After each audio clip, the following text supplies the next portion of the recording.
Curve sua cabeça. Pai, somos gratos por aquilo que já está pronto, o banquete que já está pronto para nós essa noite. Somos gratos porque sabemos que o Senhor vai mudar, ó Deus, a vida de todos nós a partir do encontro com essa palavra. Somos gratos, Senhor, porque o Senhor nunca nos deixou sair desse ambiente famintos, mas sempre fartos da Tua palavra. Usa-me, Senhor, conforme a Tua graça, o Teu favor, que o Senhor me tome por ferramenta nessa noite para abençoar os Teus filhos em Cristo Jesus. Amém. O tema da nossa mensagem hoje é de filho esquecido a rei de Israel. Todos nós somos chamados por Deus a uma grande jornada na sua história. A sua história é única, irmãos. As suas experiências são únicas, os seus aprendizados são únicos. Deus te fez único e exclusivo dele. Cada um de nós, o nosso nascimento, ele foi motivado por um propósito. O seu propósito de vida nasceu antes de você. Antes que você nascesse, já havia uma proposta para o seu nascimento. E nós precisamos desenvolver a nossa jornada, a nossa caminhada, segundo o propósito para o que vivemos. E tem gente que demora anos, ou até nunca encontra a sua jornada. Pessoas que são vagantes pelo mundo. Pessoas que são tristes porque vivem a maior experiência que elas podem ter na terra, que é a experiência de estarmos vivos sem uma proposta para ela. Vivem e morrem sem terem chegado no lugar que Deus esperava que elas chegassem. A verdade é que todos nós devemos viver o processo que nos levará até este lugar. Você precisa viver o processo que vai te colocar no lugar que Deus espera que você esteja. Todos os patriarcas da Bíblia, toda a história bíblica nos mostra jornadas. Jornadas que por ora foram jornadas de sucesso, como a de Abraão, como a de Davi. Mas jornadas de fracasso também existem, como a de Sansão, como a de Absalão, o filho de Davi. Pessoas que não conseguiram encontrar o seu caminho, o seu destino, o seu para o quê. Por vezes, muitos de nós somos traídos pelas distrações da vida, traídos pelos pecados, traídos pelas ofensas, traídos pelas escolhas erradas, traídos por um momento de bobeira. Quem já não viveu um momento de bobeira? Um lapso de tempo e você faz uma escolha errada, e essa escolha errada se torna uma distração na sua vida, e você por vezes se vê rodando em círculo, vivendo sempre os mesmos processos, as mesmas derrotas, as mesmas lutas, os mesmos gigantes, e a impressão que se tem é que você andou e voltou para o mesmo lugar. Tem gente que andou assim com a fé, encontrou Jesus, o coração se encheu de alegria, teve o privilégio do primeiro amor, incendiou-se, perseguiu Cristo, mas se distraiu nessa caminhada, e hoje se encontra à busca do Jesus que perdeu no caminho. Gente que já não queima de amor por Cristo, gente que já não incendeia, gente que na adoração só vive o ambiente da música, não rasga o céu, não vive a percepção de Cristo, gente que se distanciou do caminho, da verdade, da vida, está à procura do lugar que outrora estava. A jornada de Davi, ela nos ensina claramente a criação de uma jornada improvável. Qual é a sua jornada, meu irmão? Qual de fato é a sua guerra? Qual de fato é a sua conquista? Qual de fato é o lugar que você deve estar? O que podemos aprender com essa caminhada é que ela foi uma história de muitos erros, Davi nunca foi perfeito, irmãos. Ao contrário, talvez se Davi fosse uma persona no presente século, e você precisasse receber alguém na sua casa, e eu dissesse assim: rapaz, esse cara que está vindo aí, ele é um homem segundo o coração de Deus, mas ele se apaixonou pela esposa de um amigo, traiu o amigo com a esposa, e se não bastasse, ele matou o amigo para tentar encobrir seu erro. Recebe ele na sua casa. Você diria: eu não quero esse homem longe de mim e da minha esposa. Um homem em que a sua nudez está exposta na Bíblia. Os seus erros, os seus fracassos. Todas as vezes que ele desonrou o Senhor. Mas ele também é um homem de inúmeros acertos. E ele se tornou, ele conquistou, é o legado de Davi. Ele até hoje é o maior rei da história de Israel. Se você for a Israel, e eu quero ir ano que vem, acho que em maio, se você quiser ir comigo, prepara seu coração. Você vai ver Israel, Davi sendo lembrado, sendo honrado, sendo registrado o nome em todo o estado de Israel. Desde o Mar Morto até o Monte Hermon, de norte a sul, você vai ver Davi presente na história daquele povo. Você vai ao túmulo de Davi em Jerusalém, fora dos muros da cidade antiga, você vai ver que aquele lugar vai ter gente nele 24 horas por dia, honrando o grande rei de Israel.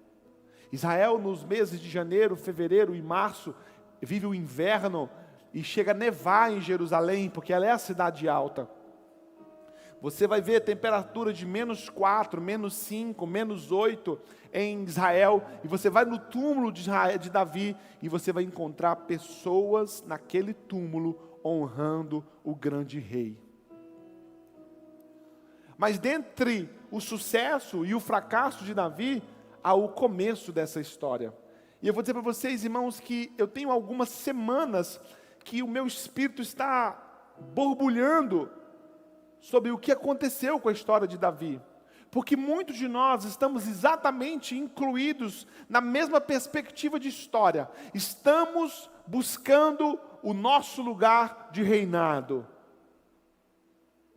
Fomos feitos reis, irmãos. Quando Deus criou o homem, Deus deu ao homem o domínio da terra, o governo da terra. Há um ambiente preparado para você, para que você reine sobre ele, para que você governe sobre ele, para que você flua a partir dele. Talvez no social, talvez na obra missionária, talvez no ministério infantil, na adoração, na pregação, no serviço do templo, na mídia, na música. Há um lugar que Deus preparou para que você flua a partir dele, para que você mude vidas de outras pessoas, para que você altere outras pessoas, para que você alcance outras pessoas. Há um lugar preparado de Deus, preparado por Deus, que a sua voz vai fluir desse lugar com uma posição de coroa. E você nunca saberá o que é ser completo, até que você chegue lá. 1 Samuel 6, 1-12, nos conta o início para o cumprimento dessa jornada. E diz assim: então disse o Senhor a Samuel: até quando terás dó de Saul, havendo-o eu rejeitado, para que não reine sobre Israel? Enche o chifre de azeite e vem.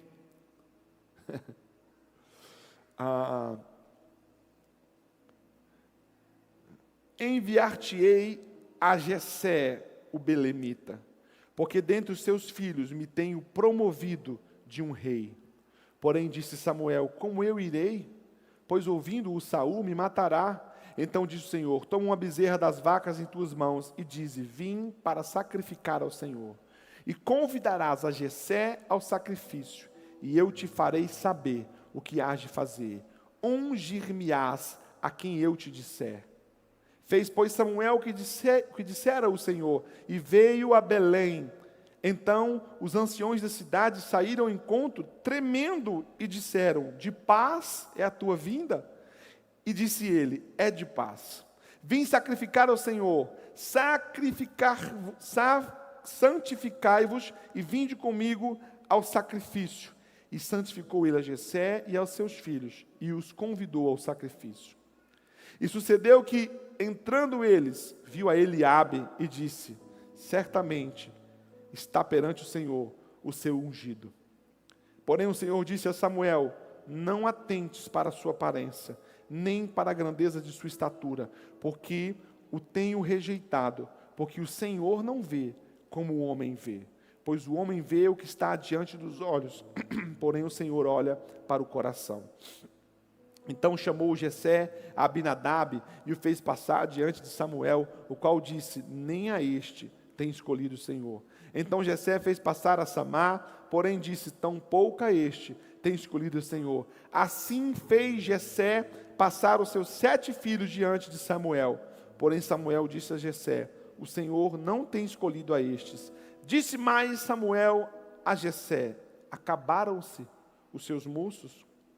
E disse: ainda falta o menor, que está apacentando as ovelhas. Disse, pois, Samuel a Jessé: manda chamá-lo, porquanto nós não nos sentaremos até que ele venha aqui. Então mandou chamá-lo e fê-lo entrar, e era ruivo e formoso, e de semblante de boa aparência. E disse o Senhor: levanta-te e unja-o, porque é este menino. Essa é a história do início da caminhada de Davi. E nós vemos claramente a passagem de um novo ciclo, de uma nova estação, de um novo cronos, de um novo espírito, de algo novo sendo liberado a um homem, e que a partir do que era liberado de novo sobre esse homem, seria liberado sobre toda uma nação. E nesses versículos nós vimos ele ser transformado de um filho esquecido ao rei de Israel.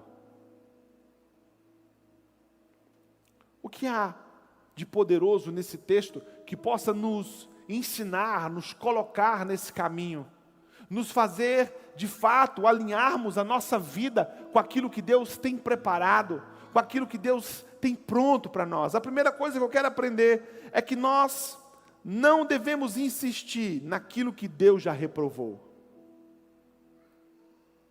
Muitos permanecemos no mesmo lugar, porque continuamos insistindo naquilo que Deus já reprovou. Nós não nos permitimos a mudança. O primeiro versículo diz assim: então diz o Senhor a Samuel: até quando tu terás dó de Saul, havendo eu rejeitado? Sabe, irmãos, muitos de nós colocamos a nossa vida exatamente nesse ambiente, de permanecermos em algo que Deus não aprova, que Deus rejeitou. Há muitos que estamos apegados ao fracasso. Fracassei, errei, tropecei, e aqui fico. Você precisa se permitir, irmãos, abandonar o fracasso. Deus rejeitou o seu fracasso. Deus perdoou o seu fracasso. Deus está pronto a dar a você uma nova oportunidade, uma nova porta, um novo caminho. Mas nós nos apegamos aos nossos fracassos. Tem gente que se apega à punição.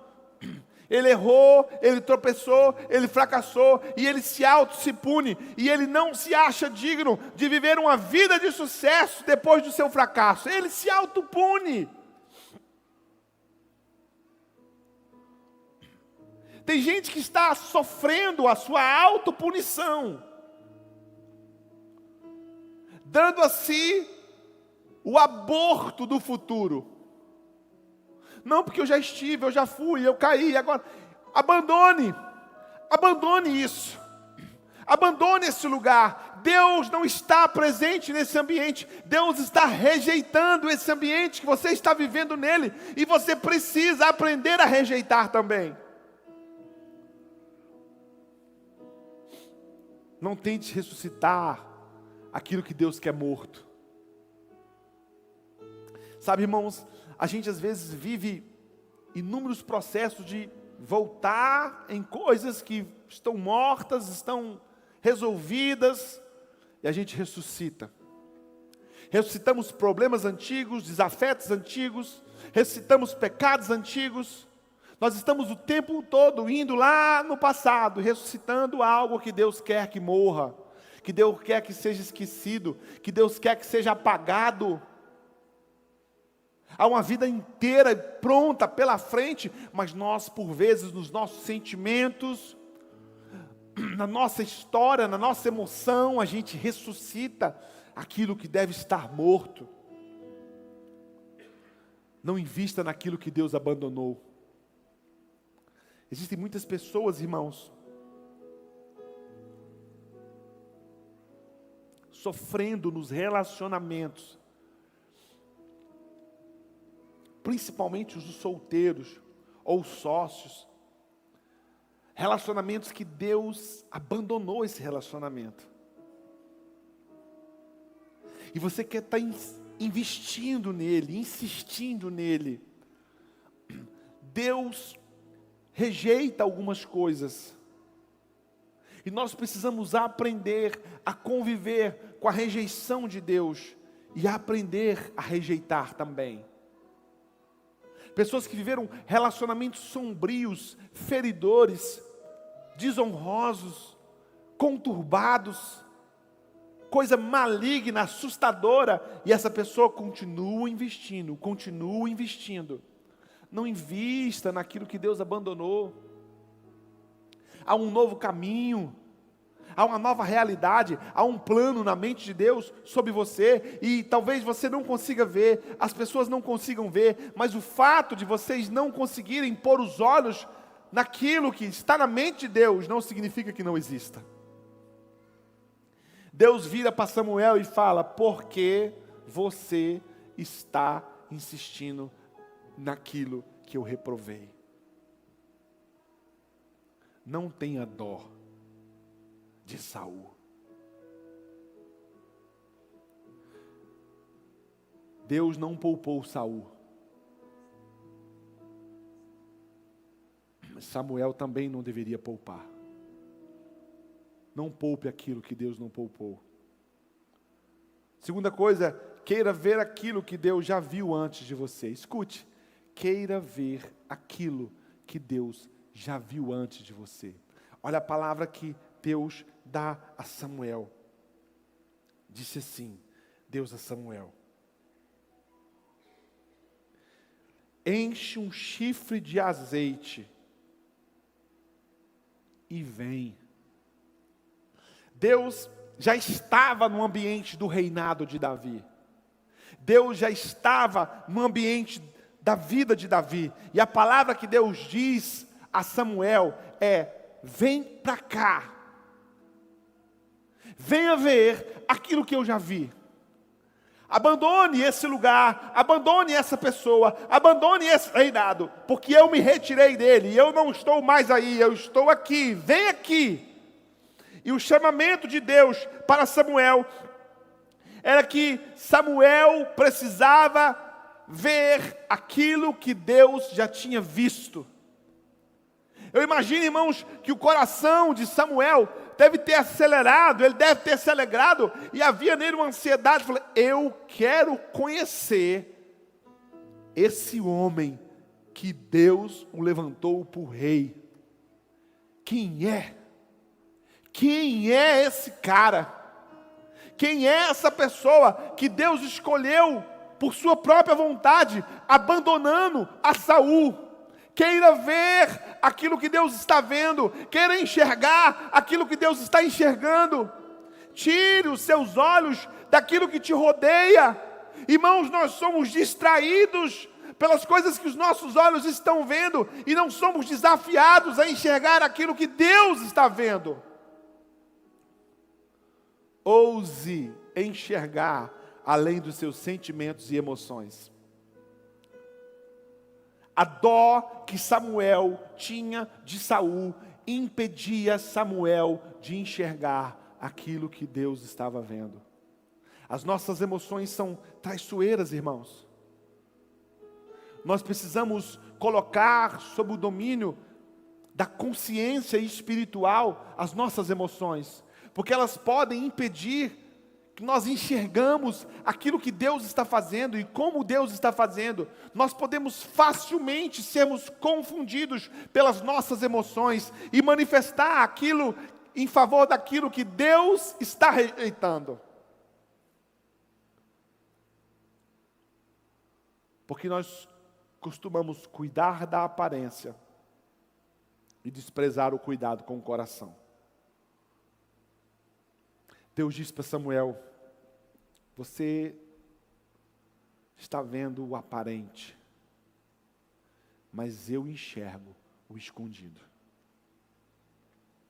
Samuel 16:7 diz assim: porém o Senhor disse a Samuel: não atentes para a sua aparência, nem para a grandeza da sua estatura, porque o tenho rejeitado. Porque o Senhor não vê como o homem vê, pois o homem vê o que está diante dos olhos, porém o Senhor olha para o coração. É preciso parar de enxergar as coisas com os olhos. Só o seu espírito te permitirá a ver aquilo que Deus está vendo. O coração é o lugar para onde Deus está olhando. Precisamos aprender a deixá-lo aprovável para o Senhor. Eu faço uma pergunta para você nessa noite: o seu coração é aprovável? Aquilo que está se passando dentro do seu coração, nessa semana, nesse mês, nesses dias, Deus aprova o que o seu coração está manifestando? A Bíblia diz que Deus disse a Samuel: não olhe a estatura, não olhe a beleza, não olhe a aparência, desconsidera isso.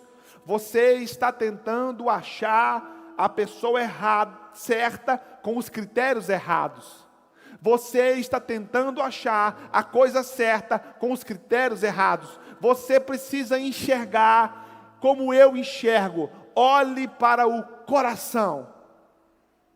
Sabe, irmãos, para que você assuma a sua jornada, para que você encontre a sua jornada, para que você de fato seja liberado para cumprir o seu propósito, você precisa criar um coração aceitável para Deus. E não importa o que você faz de forma exógena, de forma externa, o que vai importar para o Senhor é o que está dentro do seu coração. Jeremias 17, 9 e 10 diz assim: enganoso é o coração, mais do que todas as coisas, e perverso, quem o conhecerá?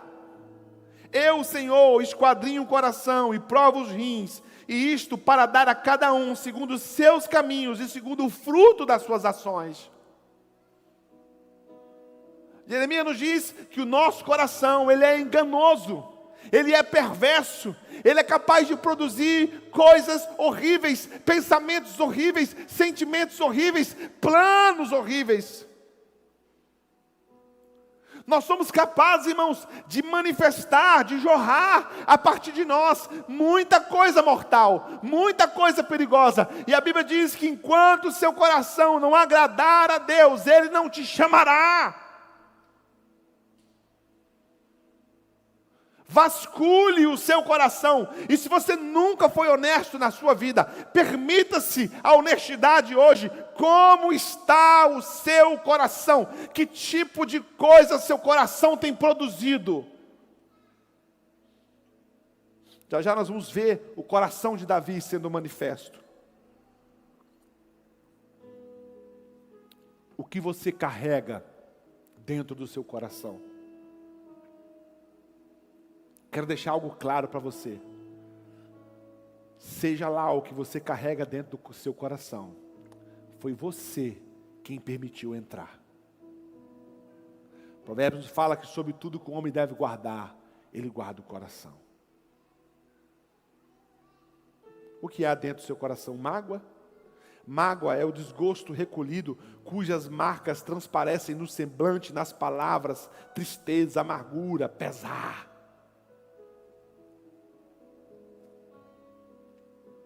Pessoas magoadas costumam se tornar pessoas amarguradas, porque a mágoa é a semente da amargura. Se não for arrancada do coração, a amargura nasce.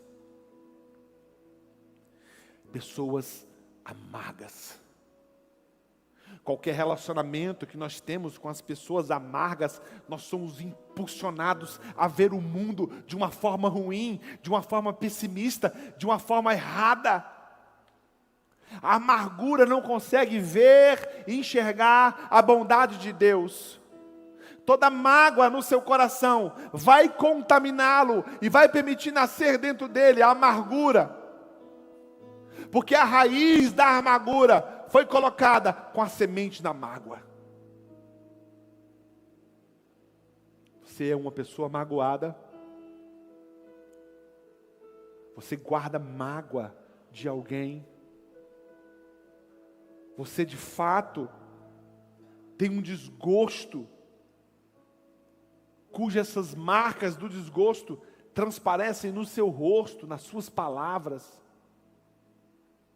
Palavras venenosas, desabonantes, palavras migradas com maldade, permitindo permear o insucesso, o fracasso.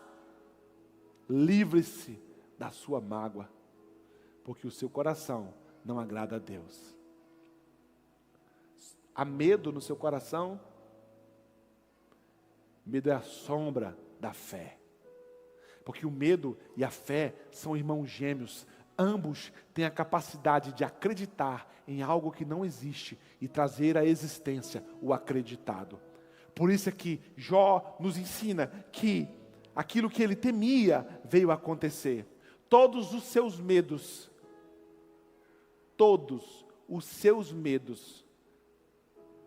seja ele menor ou maior, são perigos inexistentes. Vamos viajar comigo para Israel? Ah, pastor, não vou não. Por quê? Tem medo de avião. Mas tem medo do quê? O avião não morde. É impressionante, ele não morde a gente.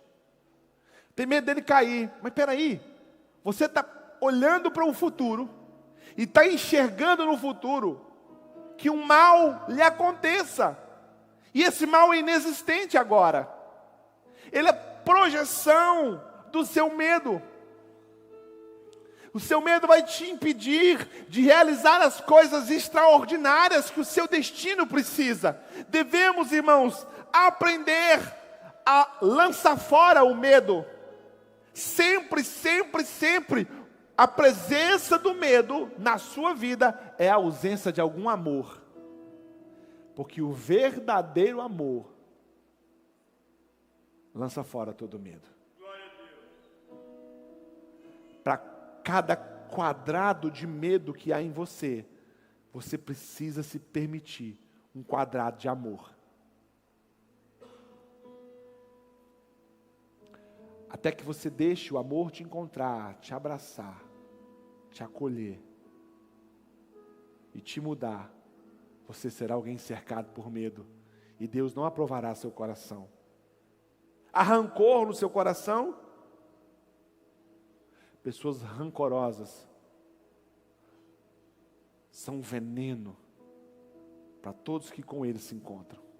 O rancor é o sentimento de profunda aversão provocado por experiência vivida, forte ressentimento, ódio profundo, não expresso. Existem pessoas rancorosas que permitem que o mal plantado por alguém permaneça. O mal só é de fato mal se você permitir que a maldade feita por alguém viva em você e arranque de você a sua bondade. É um encontro muito ruim quando a maldade de alguém nos encontra e a gente permite que ela entre em nós. ela é capaz de arrancar de nós a nossa bondade. E porque a nossa bondade se foi, nós vivemos à sombra do rancor. Se Deus olhar para o seu coração e existir rancor no seu coração não será aprovado. A inveja. Você tem inveja no seu coração? Sonda, irmão, seu coração. Gênesis 4, 5, mas para Caim, para a sua oferta, não atentou, irou-se Caim fortemente, se descaiu o semblante. A inveja é o caminho do suicídio da alma. Ela matará tudo que ela vê pela frente. Ela olha, inveja e seca. Não precisamos, quando temos a plena consciência dos planos de Deus para nós, não há nada no outro que eu deseje, porque tudo que Ele tem para mim, me é suficiente.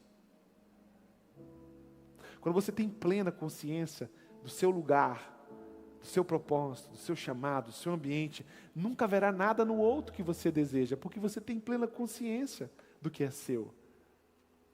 Porque não conseguimos enxergar o que é pronto para nós, o que é o nosso. Em Deus, nós olhamos para o que é do outro e desejamos. Há no seu coração ódio, aversão intensa, gerada ou motivada por medo, raiva ou injúria sofrida, odiosidade. Tem gente que tem ódio, irmãos, que olha para alguém e desperta em si um desejo de maldade para o outro alguém. E nenhum ódio é justificável. Nenhum ódio, irmãos, é justificado. Não importa o que quer que o outro tenha feito com você, não justificará o ódio que existe em você. O pessimismo, a capacidade de olhar à volta e enxergar com maus olhos, ou só enxergar o defeito. É uma ótica da vida de que tudo tem mais propensão a dar errado. Deus não trabalha com gente assim, porque a matéria-prima que Deus usa para os seus escolhidos é a fé, e a fé não enxerga as coisas com o lado péssimo das coisas. A fé enxerga as coisas com o lado daquilo que é bom e que pode nascer ainda para as coisas. Você tem um espírito de inferioridade. Você permitiu que as experiências da sua te te colocassem no lugar abaixo do que é o seu lugar. Você tem um olhar perverso. Você perverte tudo que você olha. Tem gente que tudo que os seus olhos alcançam, ele perverte. Ele tira o real sentido daquilo e cria um sentido deturpado. Você vive a autodesaprovação. Tem gente que vive a constante autodesaprovação. Você precisa acreditar em você. Não sei que trabalho, que semente, que armadilha o diabo fez, que tirou de você a capacidade de acreditar em si mesmo. Mas nós precisamos ter fé em Deus, mas fé na gente também. Crer na gente é fundamental, para que a gente aceite que Deus crê também. Grande parte do desafio do Evangelho, irmãos, é aceitar que Cristo vai acreditar em muita gente que a gente reprova. Eu paro, continuo, irmãos. Está tudo bem? Não vou conseguir completar essa palavra hoje. Vou falar mais um item só. Deixa eu te dizer uma coisa. Deus faz intervenções proféticas na nossa vida. Deus sempre gerará um ambiente de mudança profética. Por vezes na sua história, Deus te conduzirá a um lugar, a um ambiente, aonde a palavra e a vontade dele seja manifesta de forma tão clara que aquele lugar seja profético. O esquecimento deve ser combatido com uma palavra profética. O pai esqueceu do filho. O pai desconsiderou o filho a qualquer plano que Deus tivesse. Muitos de nós estamos exatamente dentro dessa realidade. Se houver uma fila, nós somos o último dela. Por vezes o seu pai não considerou o seu sucesso, o seu marido, a sua esposa, a sua mãe, o seu pastor. Coisas que Deus disse ao seu respeito, por causa das suas lutas, por causa das suas batalhas, dos seus desapontamentos, por causa das suas guerras perdidas, você esqueceu daquilo que Deus disse ao seu respeito. Mas por mais que você tenha se esquecido, Deus não se esqueceu do que motivou seu nascimento. E aí, irmãos, quando a gente entra nesse ambiente, Deus vai criar, e eu creio que essa seja a noite para isso, um ambiente profético. O profeta disse a Jessé: seus filhos, quero vê-los, porque dentre eles Deus suscitará o rei de Israel segundo o seu próprio coração. E Jessé passou a Bíblia diz que passaram-se os 7 filhos de Jessé, mas não eram 7, eram 8. Quando Jessé fez as contas de quantos filhos deveria apresentar ao profeta, ele contou 7. O menino foi esquecido pelo pai. Mas por mais que Davi não estivesse na conta do seu pai, ele estava na matemática de Deus.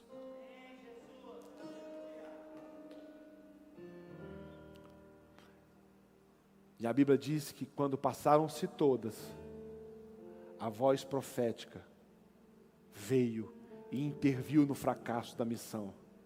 E diz assim: disse mais Samuel a Jessé: acabaram-se os moços? E disse ele: ainda falta o menor, que está apacentando as ovelhas. Disse, pois, Samuel a Jessé: manda chamá-lo, porque nós não nos assentaremos até que ele esteja aqui. Davi foi o filho esquecido pelo pai. O pai não tinha planos para Davi. O pai não despertou no coração uma carreira de sucesso para Davi. O pai não entendeu que Davi poderia ser um grande homem em Israel. Por causa de quê? Por causa da sua aparência física. Ele não era tão grande quanto seus irmãos. Ele não era tão forte quanto seus irmãos. Ele não carregava os atributos que a sociedade exigia, que o contexto político e social da época exigia. Ele não carregava nada disso. Mas Davi carregava um coração que Deus aprovava, que Deus enxergava. E mesmo a despeito de não ter nenhuma característica aprovada pelos homens, a mão poderosa de Deus levantou Davi como o maior rei da história de Israel. Se você foi esquecido pelos seus pais, se você se esqueceu de você, se alguém abandonou você, se você encontrou uma parede que são barreiras para você chegar naquele lugar, eu quero te dizer que o profeta levantará e dirá: falta alguém, e eu não me sentarei até que ele chegue. Ele era excluído. Ele era preterido. Mas Samuel era a palavra profética. A palavra em andamento estava ali. O profeta não permitiria que não se cumprisse o desejo de Deus. A palavra profética, irmãos, ela é capaz de trazer as coisas escondidas à vista. Ela trará luz a tudo aquilo que está escondido. A palavra profética, ela é capaz de revelar os planos de Deus. Escuta, não o profeta. Deixa eu deixar claro uma coisa para vocês. É a palavra profética, não o profeta. Mesmo o profeta estando ali, Davi não estava. O profeta estava naquele lugar, mas Davi não estava. Para que Davi estivesse naquele lugar, a palavra precisou ser gerada. A palavra precisou ser determinada. Por quê? Porque a palavra de Deus é a nossa maior profecia. Aquilo que sai da boca de Deus para a nossa vida é a nossa maior profecia. Aquilo que está escrito na Bíblia é a sua maior profecia. A Bíblia contempla o passado, o presente e o futuro. Tudo ao seu respeito está contemplado na Bíblia. E se você não dispor o seu coração a buscar a palavra de Deus, a palavra de Deus entrar no seu coração, você não será colocado no seu trono. Não corra atrás de profetas. Corra atrás da palavra profética. No livro de Atos 16 nos conta a respeito de uma jovem que ela tinha um espírito de adivinhação, mas não era profeta. Espírito de adivinhação, adivinhava e falava tudo a respeito de Paulo. E diz assim o texto de Atos 16, e aconteceu que indo nós à oração, nos saiu ao encontro uma jovem que tinha espírito de adivinhação, a qual adivinhando, dava grande lucro aos seus seguidores. Esta, seguindo a Paulo e a nós, chamava dizendo: estes homens que nos anunciam o caminho da salvação, são servos do Deus Altíssimo. E isto fez ela por muitos dias, mas Paulo perturbou-se, voltou-se e disse ao espírito: em nome de Jesus Cristo te mando, saia dela. E na mesma hora ele saiu, e vendo seus senhores que a esperança do seu lucro estava perdida, prenderam a Paulo e Silas e o levaram à praça e à presença dos magistrados. Cuidado com toda profecia que é adivinhação, porque toda profecia que é adivinhação é seguida de lucro.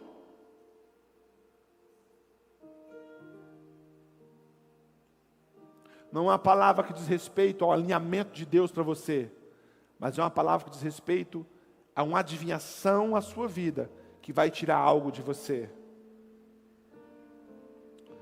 Tem muitos bruxos transvestidos de profetas.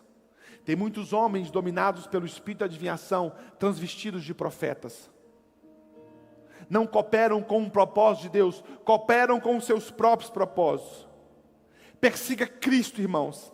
Se Ele tiver algo para te dizer, essa palavra também te perseguirá. Pare de buscar na boca de homens aquilo que Cristo tem que te falar. Porque entenda, escuta. Se Deus tiver algo para te dizer, essa palavra vai chegar até você. Não precisa você ir atrás dela. Cristo é a nossa profecia. Busque a palavra profética, a vida profética. Essa é uma cultura de busca da manifestação da vontade de Deus. As leis, a palavra, os profetas, tudo sempre apontou para Cristo. Busque Cristo, encontre Cristo, e nele estará tudo a ser dito a seu respeito. Busque Cristo, encontre Cristo, e nele estará tudo a ser dito a seu respeito. Irmãos, posso avançar mais 15 minutos para a gente encerrar? Amém? Todos amém? Manifeste o caráter da realeza por meio do coração segundo Deus, no anonimato, como um padrão de vida. Ele diz assim, escuta, esse texto é lindo, irmãos, versículo 12 do texto que estamos lendo. Então mandou chamá-lo e fê-lo entrar. Jessé disse, então vai buscar o menino.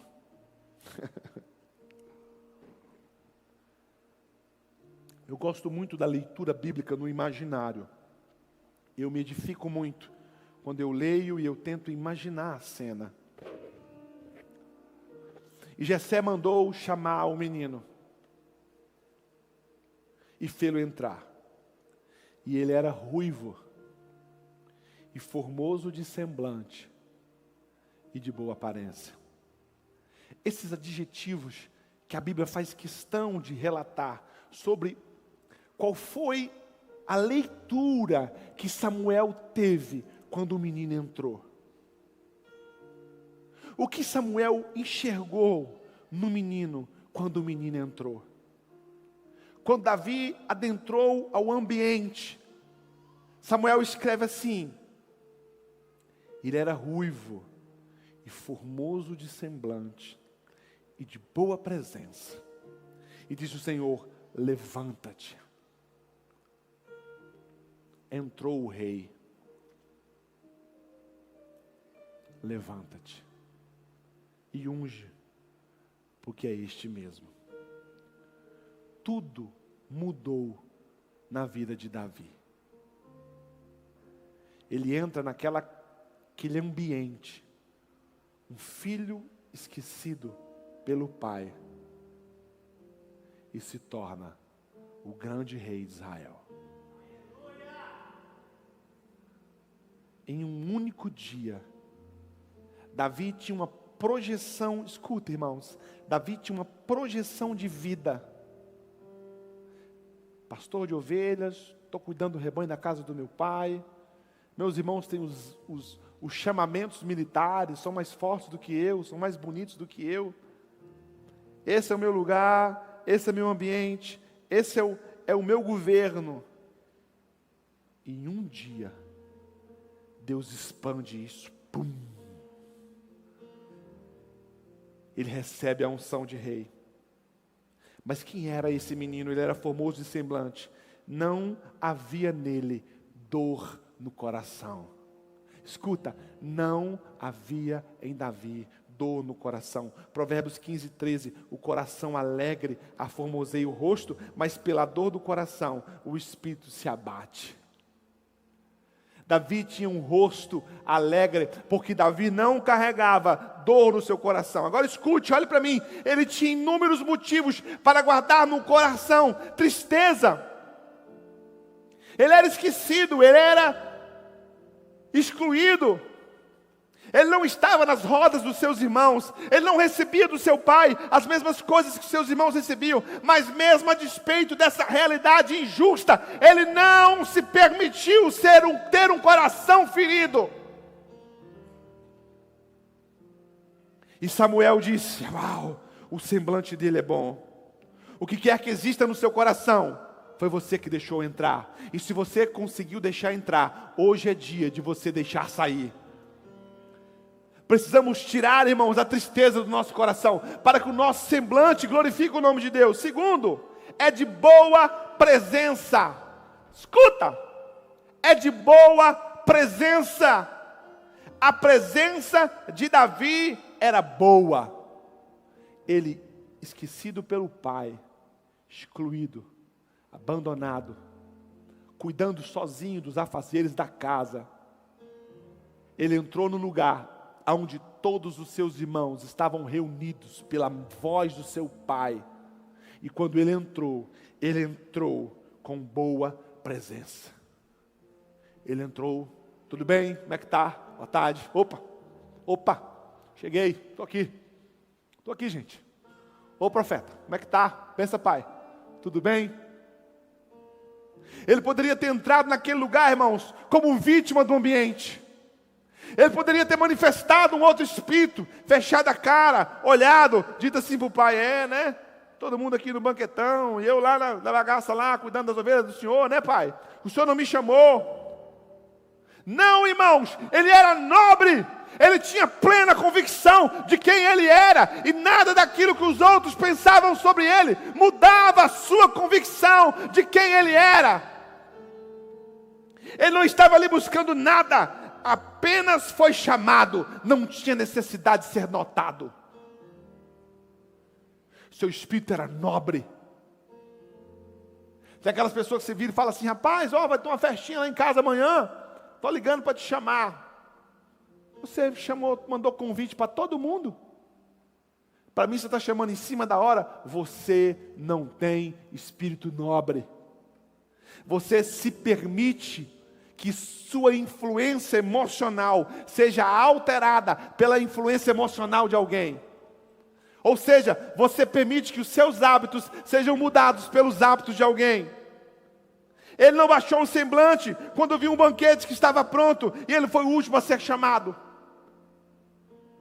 Ele não se minimizou, ele não se encolheu. Ele tinha uma boa presença. Ele trazia consigo confiança. Estava com vestes de pastor em meio a uma grande solenidade. E não se sentiu menor. Todo mundo se preparou para aquele momento e ele veio das ovelhas do seu pai, sujo, com roupa de pastor, cabelo cheio de terra.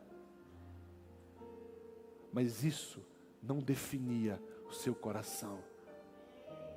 Precisamos nos importar com as coisas importantes, irmãos. Carregava dentro do peito a confiança da relação com Deus, porque a confiança da relação com Deus que Davi desenvolveu, meus irmãos, foi lá no anonimato, sozinho.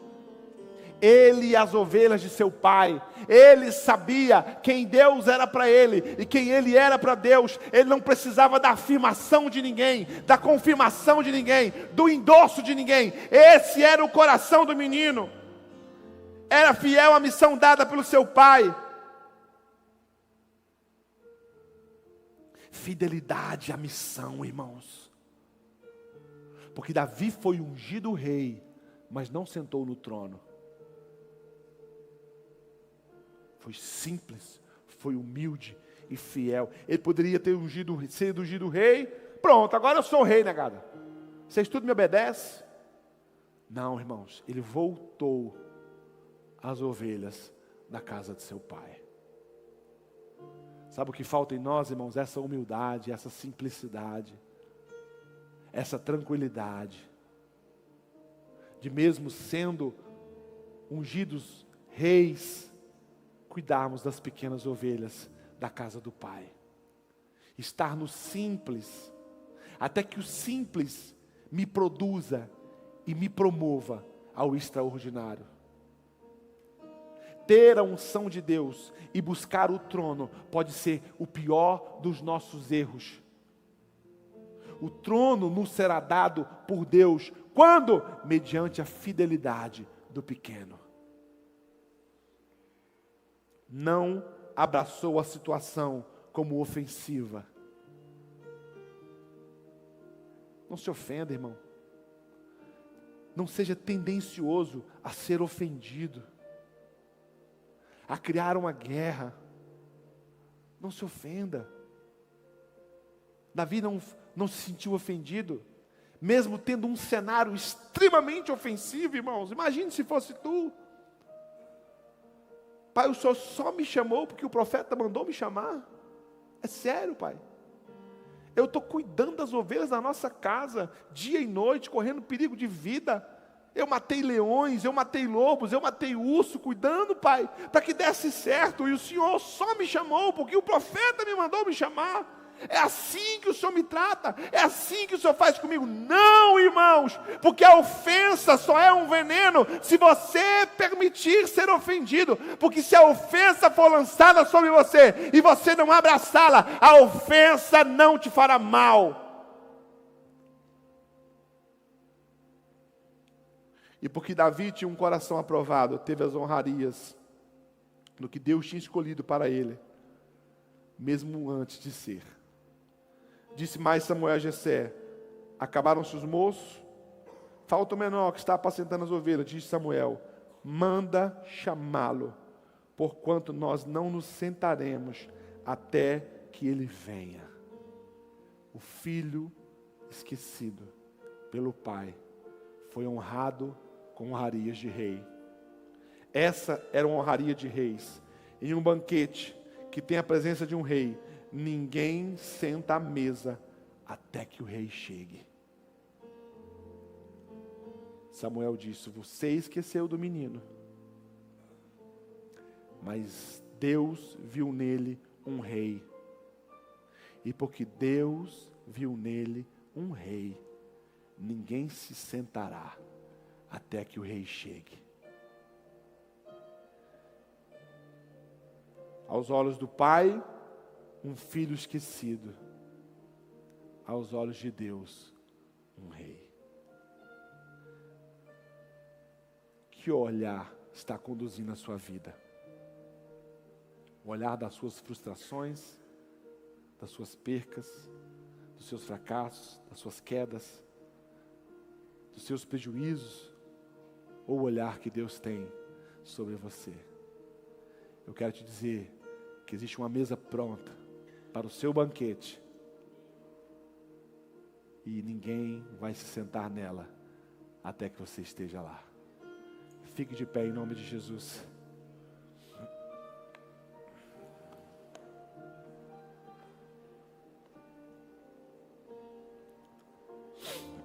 Um coração segundo Deus, irmãos. A minha oração nessa noite vai ser para que você saia daqui disposto a produzir esse coração. Por vezes, essa produção vai dar a você uma guerra contra si mesmo. Mas abandone, irmãos. Quebre as pontes com tudo aquilo que está no seu coração que não agrada a Deus. Toda inveja, todo rancor, todo medo. Se você entende que o seu coração precisa ser mudado, porque você quer chegar no lugar que Deus precisa que você chegue, e você quer receber uma oração, eu quero te convidar a estar aqui na frente. Nós vamos orar por você. Você que olha para dentro do seu coração e fala: eu sei que o meu coração precisa ser melhorado, precisa ser alterado. Eu sei de tudo aquilo que Deus prometeu para mim, e eu estou tendo dificuldade em chegar nesse lugar, mas eu quero que Deus me dê um novo coração. Eu quero orar por você.